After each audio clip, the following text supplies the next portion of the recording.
Tackling is at the heart of rugby union. Players at all levels train hard to get it right. In a tough, fast game, it can be dangerous. But attempts by the ruling body in England to reduce the risk by changing the height at which a tackle can be made have caused concern at the sport's grassroots. My initial reaction is that it is going to effectively kill the game, because rugby is a contact sport. We can't make contact safer. The main danger is head injuries, something everyone at this club quite naturally wants to avoid. Hundreds of former amateurs and pros have brought lawsuits due to them suffering brain trauma. Teams like England do now have concussion rules in place, and it's uncertain that making players tackle lower will make the sport safer.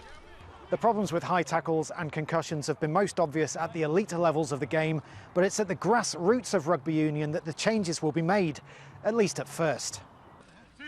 Those changes are due to start next season, but could be hard to implement. So the current legal tackle height is shoulders and below.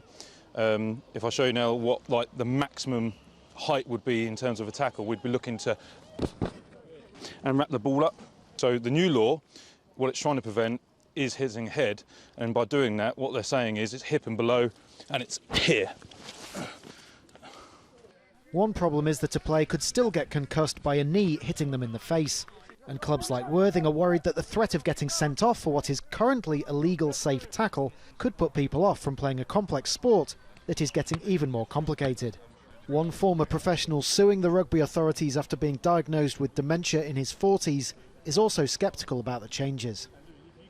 I would have gone for just below chest height as an optimum tackle line. I think if you go below waist, then you risk more concussions with knees and hips. To a certain extent, lowering the tackle height is something that they've had to do politically, rather than looking at the application of practicality.